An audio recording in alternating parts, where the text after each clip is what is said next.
have seen 3 photographs of the man. The first, a childhood photograph you might call it, shows him about the age of 10. At first glance, you might not think much of it, just a regular little boy with a mischievous little smile. Though as you look closely at the photograph, you notice that the smile is not human. It's as if some alien or creature is inhabiting the body of a little boy, trying to emulate a human smile to blend in and appear natural. The second, a photograph of the man in either high school or college, wearing a school uniform. He has a strange smirk that, again, looks as if he is trying to emulate a human emotion. The third, he is much older, but an unguessable age. He is no longer smiling. It is as if whatever is puppeteering him has given up. Though, it still cannot even replicate human sadness. The frown upon the man's face is still forced into an eternal torment to pretend to be something he is not for people not of his kind. He is truly alone in this world. He doesn't even fit in with the animals, for he is no longer human.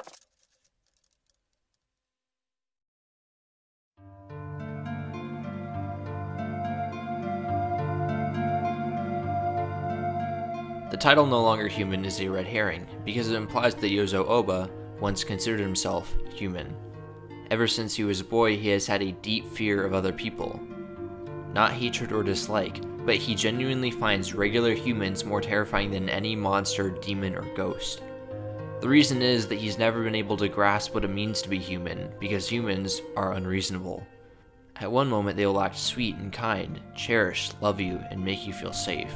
But in the next, they will lash out at you in a volley of negative, horrible emotions, revealing their true nature. The face of a raging, wild animal. Not unlike an ox grazing peacefully in a field at one moment, but in the next, suddenly lashing out and flicking his tail to kill a horsefly. Yozo feared this aspect of humans so much that it caused him never to have any emotional attachment to anyone, since they would lash out if he got too close.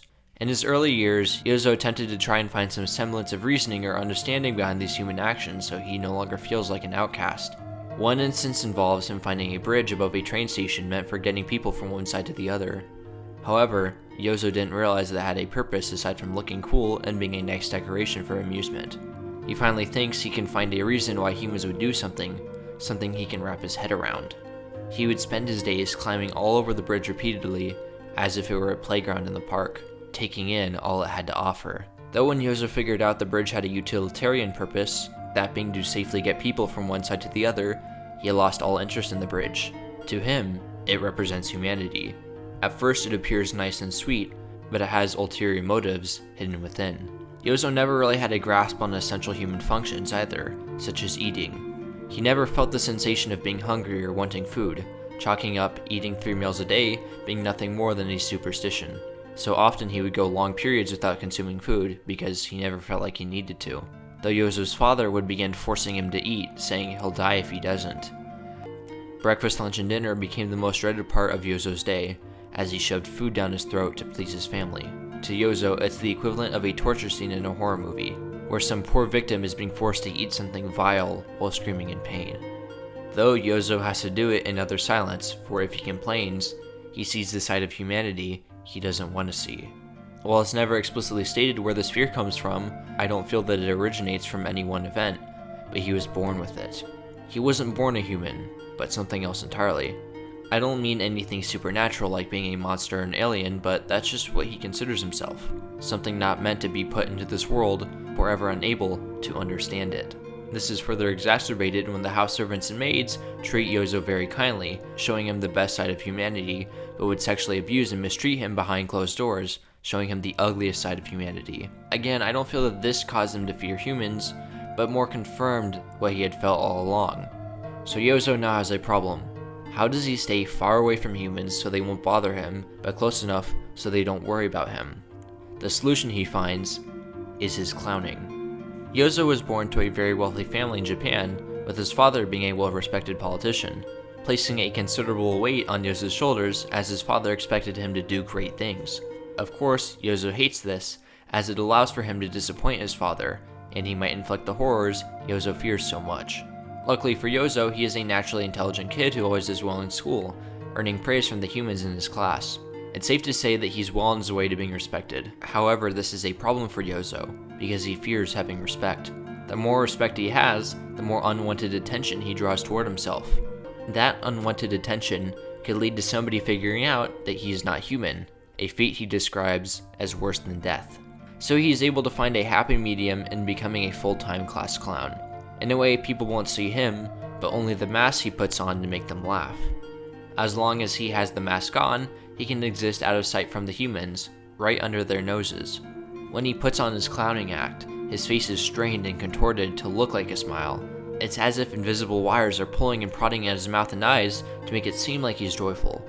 Still, in actuality, he's too terrified to stop. The only time his face seems genuine is when he's away from human beings and can appear how he actually feels, miserable and alone. It can be hard to wrap your head around the hell that Yozo lives in, but just try and imagine that you are the last human alive in a land filled with horrible, vile monsters that eat people like you alive.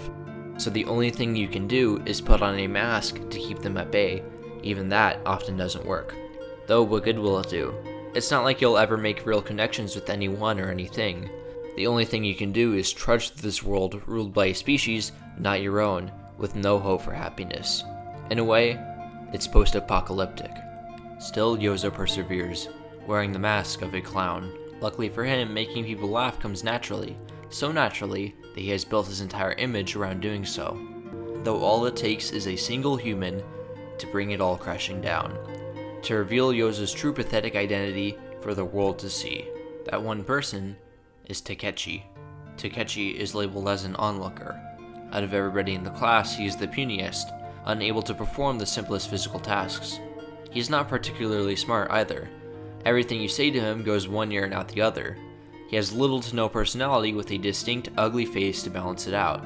So he just sits and watches everybody else, never really doing anything. To Yozo, he is of little concern, so he goes about his days clowning in school. One day he pulls a stunt where he pretends to miss a bar, landing on the ground comedically. Of course, Yozo makes all the humans laugh as they think it is nothing more than a fun little accident. As Yozo dusts himself off, somebody from behind taps him on the shoulder. Yozo turns around to witness Takechi pointing right at him, saying, "On purpose. You did it on purpose." The only person to ever see through his mask was the last person Yozo had ever expected to. I felt as if I had seen the world before me burst into an instant into the raging flames of hell. It was all I could do to suppress the wild shriek of terror. If Takechi tells anybody else, the world will know, all of his secrets laid out to bear. Luckily, Takechi didn't tell anyone, but whenever Yozo makes one of his jokes, you can tell Takechi sees right through it. He's a ticking time bomb that will explode if Yozo doesn't do something soon. So he decides to win Takechi over by befriending him in a way. After school, Yozo would invite Takechi to his house to spend time with him. While Yozo doesn't exactly consider him a friend, he finds his company enjoyable. After all, Takechi already knows his true identity, so why should he try to hide it? For once, he can relax around a human being and not strain himself to keep the clown mask on. One day while the two are playing, Takechi finds his self-portrait of Van Gogh, mistaking it for a ghost painting. Playing along, Yozo pulls out some other pictures, one being an eerie painting of a stretched face of a woman. Takechi describes it as a horse out of hell. Something clicks for Yozo. For the first time in his life, he begins weeping in joy because he has a semblance of hope. He thinks these artists are just like him, people who don't consider themselves human and find other humans terrifying. But instead of trying to hide behind a mask or put on an act like Yozo does, they are depicting the horrors of humanity front and center. If they can live and have their true identities known to the world, maybe they found some happiness. And Yozo could find some one day as well. "I'm going to paint too," he exclaimed. "I'm going to paint pictures of ghosts and devils and horses out of hell." He spends his days excitedly sketching and drawing in secret. For once he can depict how he truly feels. He presents his first drawing to Takechi as nothing more than a ghost. Takechi praises his piece, saying that he'll be a fantastic artist one day. "It does look like you after all. This ghost is you." The overwhelming fear fills Yozo again, the same fear he had when Takechi first called him out. He had let his guard down too much and realized just how much of a threat Takechi poses. So without even thinking, Yozo starts telling Takechi that his cousin Sechan has a massive crush on him.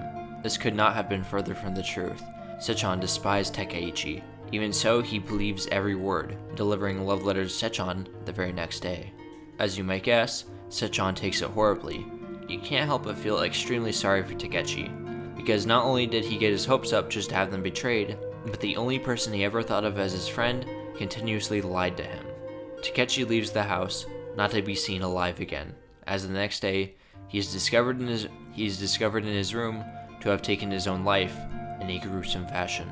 When hearing the news, Yozo's body shakes uncontrollably, but not with fear and regret. Takechi was the only human who knew Yozo's true identity, so now that he's gone, Yozo feels a weight the size of an elephant lifted off his shoulders. Now he can freely clown as much as he wants without feeling the fear of dread that somebody is watching from a distance, peering right into his very soul. Unfortunately, Takechi wouldn't be gone forever. In Yozo's mind, humans are two different species. On one hand, there are the males, and on the other, there are the infinitely harder to understand females. Women would do things that didn't seem to have any rhyme or reason to them, things that Yozo could never wrap his head around. One such involved his cousin Sechan, who often invited her other female friends to her house. He would meet the girls, chat, and perform his clowning, delighting them, but when the friends would leave, Sechan would insult them behind their backs to Yozo. "They're bad girls. You must be careful of them." If that's the case, he thought, why did you go through the trouble of bringing them here? This hypocrisy also extended to how women treated him as well. Like men, they would seem kind and sweet in one instance, but women would cut more profoundly when lashing out, leaving mental wounds that would be much harder to heal. Women led me only to throw me aside. They mocked and tortured me when others were around, only to embrace me with passion as soon as everybody had left. Unfortunately for Yozo, he was the perfect concoction for a womanizer. He's described as incredibly handsome and good-looking, while naturally charming due to his years of experience making others laugh, whether he likes it or not. Women fall for him left and right, even his family members. When Yozo breaks his leg after a fall, he is suddenly bedridden until he can properly heal. His cousins, Sechan and Hanako, look after him. But as time passes, both cousins begin to form feelings for Yozo, quickly becoming a competition for who can win him over. The thing is that Yozo doesn't want any of them. His fear of getting too close to human beings still persists, and plus they're his cousins, it's kinda weird. Still, when either of them make advances on him, he can't say no, since if he does, he'll only disappoint them, and he fears things will get ugly. So Yozo carries out a relationship with both of the girls without either of the two knowing. This all comes crashing down when Sechan comes home from school one day, only to find Yozo and Hanako in bed together. This sends Sechan into a blind rage fueled by jealousy. She murders Hanako, stabbing her violently with a knife. "We'll die together," she says, planning to take Yozo's life and then hers. She rushes towards Yozo before puking on the ground. "I'm so happy. Yozo, it's your baby." Sechan is pregnant with Yozo's child, and 9 months later, it is born while she is under the custody of the Japanese police. The baby's appearance is terrifying. It's an exact replica of the thing Yozo got rid of, the thing he dreaded most. His child is the reincarnation of Takechi.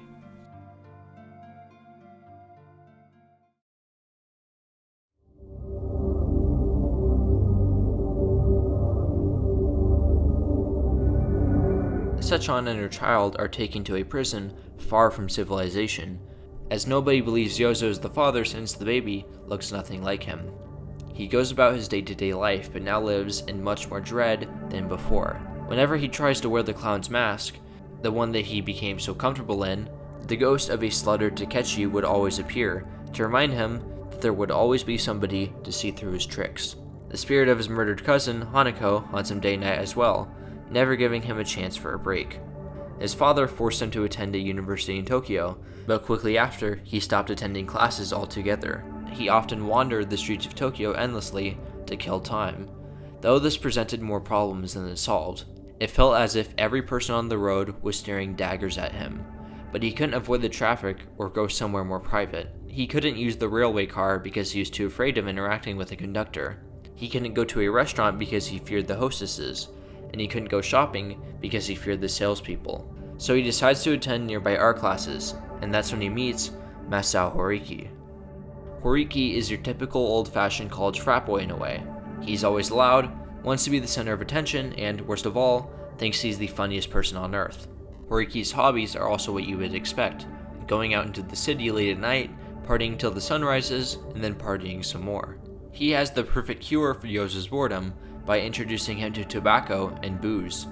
Things Yozo finds out can satiate his depression and fear of humans, even if just for a bit. Hanging out with Horiki also gives him a rest of clowning since Horiki talks non-stop and Yozo doesn't have to. Horiki can also do human interaction for him, so now he can enter as many railway cars, restaurants, or shops as he pleases. Another thing Horiki introduces Yozo to are prostitutes. Yozo still deeply fears women, but can't deny his lust for them, a passion he wants to satisfy without getting too close. Brothels perfectly embody that, as he doesn't have to get close or form a relationship with the woman there to help his urges. He can do the deed, get out, and go before things get ugly. One instance arises when a prostitute tells Yozo that she would like to seek him outside of work and get to know him better. He declines her offer because if he had, it would have ruined the charm and given her a chance to lash out. One day, Horiki brings Yozo to a mysterious meeting in the back alleyways of Tokyo, introducing him to the illegal Marxist society. No Longer Human takes place during a very pivotal moment in Japanese history, right before World War II. This was when lots of underground communist organizations were popping up to combat the rapid development of Western capitalism permeating through Japan. Though these societies were deemed illegal by Japanese law, making it so they would have to meet in secret. Yozo finds the idea of Marxism fascinating, but not the political side of it. He couldn't care less about any of that. The thing he found intriguing were the people that believed in it. He describes the ideas as being so exceedingly obvious in elementary that it was as if they were kindergartners first discovering 1 + 1 = 2. They would present painstakingly simple ideals with no plan for how they would work. Yozo did not consider these people human. He considered them insects, hiding in the walls and floors just out of humanity's view. For if they were caught, they would be smashed and killed. Since Yozo didn't see them as human, he did not fear them. Instead, he found solace in the fact that he was in the presence of social outcasts like him, so he attended every meeting going forward, even though he didn't care about their political ideals. He becomes so popular that he begins to rise up the ranks, to the point where he is one of the core members of the society, while again, not having the slightest care in the world for communism. Unfortunately, good things don't last forever. One of the higher-ups, Matagi, takes a liking to him. She often placed each other on assignments together to win him over. Naturally, Yozo was not interested in her, but began to develop a fear that if he says no to her, she'll lash out at him. This is when Yozo remembers that everybody in the Marxist society aren't insects. They are just regular humans, just as terrifying as well. So he accepts her advances, starting a relationship with her out of fear. The secret society is no longer what it used to be. Now, he fears all of its members, and his life is back to how it was before. He has no way out, as Matagi and the society are not forgiving of traitors. They'll figure out his true identity and eat him alive if he tries to leave. So he's trapped with no way out until a peculiar opportunity arises one day. He is asked by the Marxist Society to help lead an armed uprising. An armed rising that in the end goes horribly wrong. The only one that escapes is Yozo, though now he is officially alone again in the world. Worst of all, he is even more of a social outcast than before, reaching the lowest point he has ever been. In a last-ditch effort to subside his depression, he returns to his old drinking ways, though he has no money to do so. This is when Tsuneko comes to his rescue.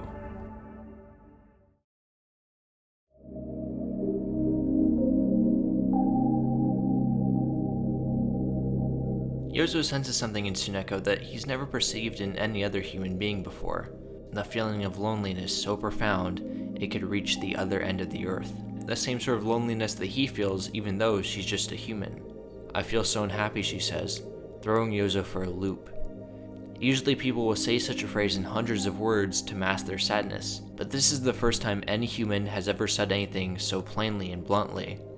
Tsuneko lets Yozo stay at her place for the night, and for the first time in his life, he experiences true happiness. In the past, Yozo describes intercourse between two living things as a savage act of pleasure between two animals, unable to control themselves. But it's not like that when he does so with Tsuneko. It is as if their flesh and sadness melt together, completely freeing each other from their worldly burdens.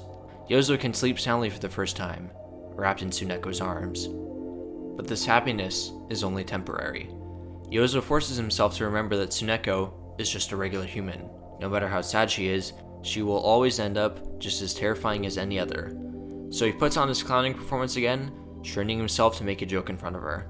She falls for it, and he leaves suddenly without saying goodbye. However, he soon realizes that he has nowhere else to go because the Marxist society has caught up to him. Madagi had witnessed Yozo's betrayal at the armed uprising, but she still vouches for him, keeping that a secret. She threatens to reveal that secret if he runs away from her again, pinning him right under her thumb. Again, Yozo reaches the lowest point in his life, with no way out or means of escape, except one: death. When he and Horiki go out drinking one night, they end up at the maid cafe Tsuneko works at, but they don't pretend that they know one another. When Horiki gets drunk and attempts to kiss Tsuneko, Yozo has a strange feeling: anger and resentment towards Horiki, as if he wanted to get up and punch Horiki in the face to stop him in the act. Luckily, he doesn't have to, as at the last second, Horiki turns the other cheek, joking that he would never kiss such a sad and lonely woman. A heavy weight is lifted off Yozo's shoulders almost instantly. Could he be feeling some semblance of love for this woman? He realizes that Tsuneko was, in fact, just like him, no longer of the human race. She was outcasted, not even worthy enough to take the kiss of a miserable drunk man. He drowns himself in drinks, drinking more than he ever had in his lifetime, trying to quench the feeling of love in his heart. Though it is useless, because he wakes up the next day in Tsuneko's apartment. The two don't say anything to each other, just lying on the floor, staring at the ceiling. I want to die, Tsuneko mutters. Yozo feels the same way. He is forever trapped by the Marxist society and Matagi's control. Tortured and enslaved to an ideal he couldn't care less about. Even if he did live like that, who's to say the Matagi won't reveal his secrets to the world, sending him straight into the pits of fire? Yozo decides that the only way out is death. Yozo and Tsuneko make their way throughout Tokyo with sad and somber faces. However, these faces are no masks. They can be in public for the first time, displaying how they genuinely feel together. They spend their day doing things that they've always wanted, like visiting landmarks or eating delicious foods. But in the end, none makes them happy. In fact, it only makes them want to die even more. They walk to the ocean's edge, saying their final goodbyes. Going in together, a true lover's suicide. That day, Tsuneko died at the bottom of the sea, and Yozo was rescued by a fishing boat. After all the charges are dropped and he is released from the hospital, Yozo is put under the care of an old family friend, Flatfish. Though this is the only connection he has left to his family, as he has been completely and utterly disowned. He spends his days in a small room on the second floor of Flatfish's house, not allowed to leave as Flatfish feared Yozo would try to commit suicide again.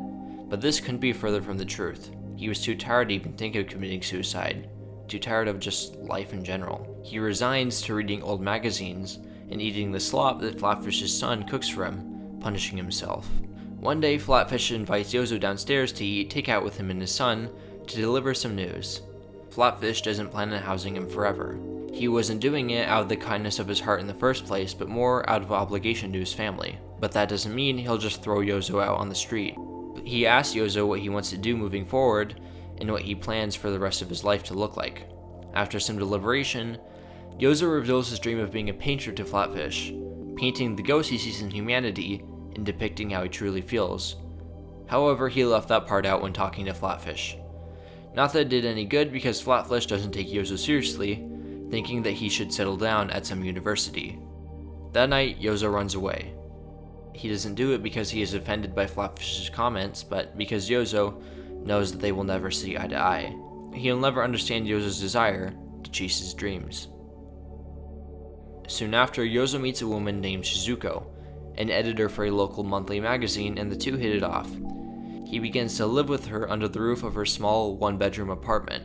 While they aren't actually husband and wife, they were legally recognized as such, since that was the only way Flatfish would be satisfied with the situation.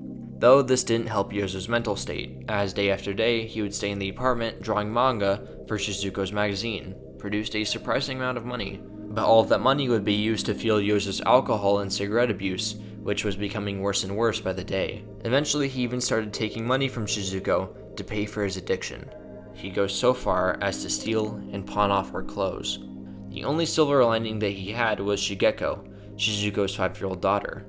Yozo still considers Shigeko human, but just not fully grown, so he is not as frightful of her as he is with others. The two develop a friendly relationship, as when he's not out drinking or drawing, he plays with Shigeko. She had accepted him as her father, going as far as to call him so. One day when the two are playing, Yozo asks her if she could have anything, what would it be? Shigeko ponders momentarily before replying, "I would like my real daddy back." Like a splash of cold water, Yozo's fear immediately reawakens in him. He realizes that he had again let his guard down, having underestimated the humans. Shigeko is still just like anybody else. It had been foolish for him to think otherwise. The cycle repeats itself. From then on, he completely ignores Shigeko and Suzuko, just becoming a full-time freeloader, spending his days drowning himself in booze at a nearby bar since he now has an endless tab, thanks to his newly found relationship with the bartender, spending his days away from Shizuko's apartment. In his state, he finds himself again at rock bottom. He considers himself a creature lower than the animals. One day he returns to Shizuko's to collect more money, and hears Shizuko and Shigeko talking through the door. He sees the two by their lonesome, laughing together as happy as possible. Yozo realizes that he's nothing more than a burden on these two, as they are delighted when he is not there. He is only taken and taken from their lives, trying to feed his own. For once, he has an ounce of sympathy for the humans he's affected. He runs away, never to return to the apartment.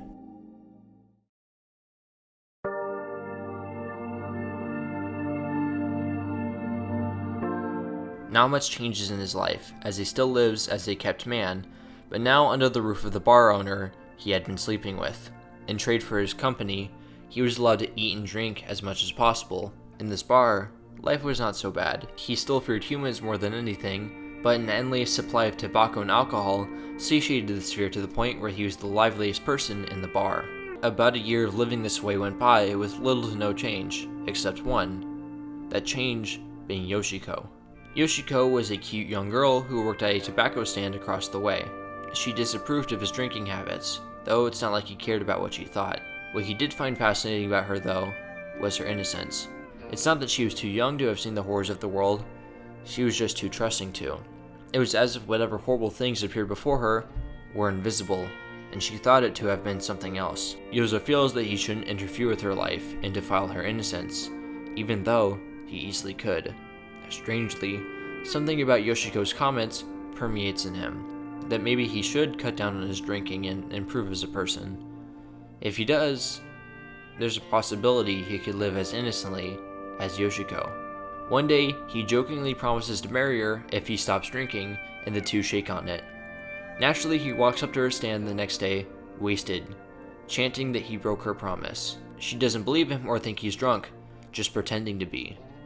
No matter how hard he tries, he can't convince her.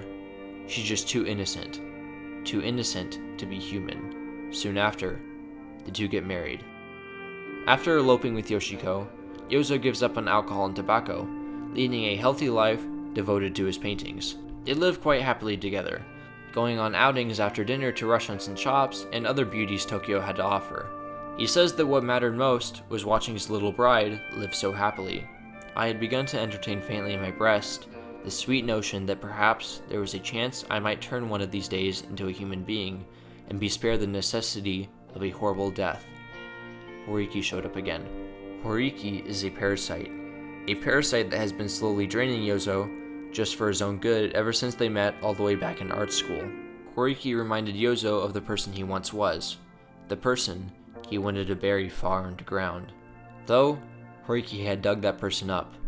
Out of fear, Yozo felt as if the world around him had once again burst into flames. The only thing that can put out that fire is alcohol. The two would spend their nights out drinking like before, even slipping into his old habits of selling other people's possessions for drinking money. One day after the two returned from a night out, Horiki invites himself over for dinner. He goes ahead of Yozo to peer in the house. He sees something that shocks him, motioning Yozo to come take a look. When he peeks inside, he sees what he describes as two animals, his wife Yoshiko being brutally raped. I could not wrap my head around this moment for the longest time. Not the violation itself, but the action Yozo took afterward. Instead of trying to save his wife, to get the person violating her away, he just runs far away without doing anything. I couldn't understand why Yozo would do something such an awful, horrible thing that no sensible human would do. That's when it clicked. Yozo was not human. No matter how hard I try to wrap my head around it, I will never truly understand. This was the deciding moment in Yozo's life when he gave up all hope in the world and decided that everything and everyone was pure evil. Standing behind him is sweet Yoshiko, apologizing as if it were her fault, holding the dinner she made for Yozo and Horiki. Neither of the two deserve each other. From this point on, Yozo no longer sees Yoshiko as his innocent little bride, just another human being who one day could betray him. He begins to shun her, only making her mental state much worse. In her way, she's now exactly like Yozo. So frightful of other humans, she refuses to leave the house and is constantly paranoid that somebody will attack her. For she is too kind, and still blames herself for getting raped because Yozo refuses to forgive her, as if he should ever have to. He once again reaches rock bottom. This time, his tolerance of alcohol and tobacco have grown too strong, and he needs something more effective. That's when he meets Hiroko, the pharmacist. She introduces him to morphine. At first, he only uses it to focus on painting and drawing manga, but eventually 1 injection a day turns to 2, 2 into 3, and then 3 into an entire box. Hiroko refuses to give Yozo more, so he falls back into his old tricks of winning her over with romance. For a short time, his life is blissful. Yoshiko is smiling again, and his work on art is going well. But that bliss only lasts as long as the drug does. Yoshiko wants that bliss to last forever as well, but is too trusting to realize it. She thinks that the morphine Yozo is taking is nothing more than everyday medicine. So she tries to buy some for Yozo, going to see Hiroko unaware of her and Yozo's relationship. That's when she learns that the medicine can only be given to somebody with a prescription. For the first time, she begins to suspect that her husband might be unfaithful to her, which weighs down on her to the point where she snaps. One day she discovers Yozo at Hiroko's. Knowing full well what is going on, she kills herself by overdosing on the poisonous plants Hiroko had in her pharmacy. Though Yozo does not care. All he cares about is the morphine, which in the end burns up in ashes right in front of his eyes, along with Hiroko in a house fire. Everything he ever had is again gone. Rock bottom doesn't even begin to describe it. Concerned for his health, Flatfish takes him to a place without women, alcohol, booze, and without morphine. A mental hospital, a loon bin, a psych ward, all words used to describe the place where outcasts from humanity are sent. Society has now labeled him a madman, a reject. All of his secrets have been laid to bear for the world to see. The thing he feared the most has finally come to fruition. He claims that this is when he was disqualified as a human being. But I do not feel that this is the case. As I mentioned at the beginning of the video, Yozo was never human to begin with. All that has happened is that he has been sorted into his proper place. In this place, he experiences severe withdrawal symptoms, not from his perspective, but from an outsider's. He hallucinates an exact copy of himself, banging and screaming on the walls, going absolutely mad. The ghosts still continue to torment him, night and day, night and day, night and day. His sins have caught up to him, and now they have put a leash around his neck. A leash he has no hope of escaping from. The hallucinations of himself appears before him. He admits all of his past transactions, hoping for any chance that it will go away. He admits all the horrible things he's done, the stress he's caused, the lives he's ruined, and the people he's killed. He lets all of his skeletons out of his closet for the world to finally hear. And for some strange reason, the withdrawal symptoms disappear. And so do the ghosts. They all vanish without a trace. But one thing still remains. Standing ominously in the corner is Yozo's doppelganger. As it turns out, it was no hallucination, but a regular person. Yozo asks him, "Who are you?" If you thought that No Longer Human was the story of Yozo Oba, you would be sorely mistaken. for this is the story of Osamu Dazai.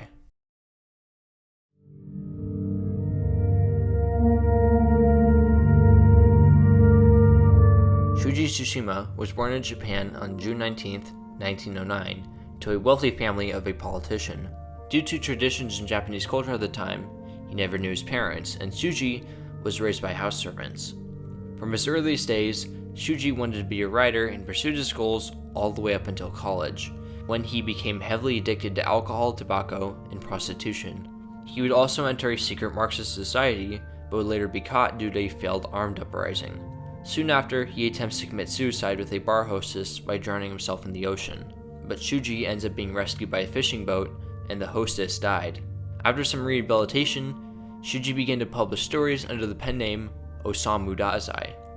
But unfortunately, he fell off the wagon again and became a heavy drug addict. When his family found out, they sent him to a mental institution so he could get over his addiction. Suppose all of this sounds very similar to Yozo's life. In that case, that's because the book, No Longer Human, was sort of Osamu Dazai's fictionalized autobiography, explaining his misery and horrors. That's why No Longer Human was such a harrowing story for me to wrap my head around. It wasn't just a story to be told for entertainment, it was the story of somebody's actual life. Things don't just happen for narrative significance or out of some symbolism. They happen just because they happen, like in real life. Once I understood that, all the puzzle pieces No Longer Human laid out fell right into place. But we're not done yet. There's still one final piece of the puzzle we must understand: the ending to No Longer Human. In the mental ward, Yozo Oba and Osamu Dazai become fast friends, spending hours each day together, telling each other stories of their past hardships and horrors.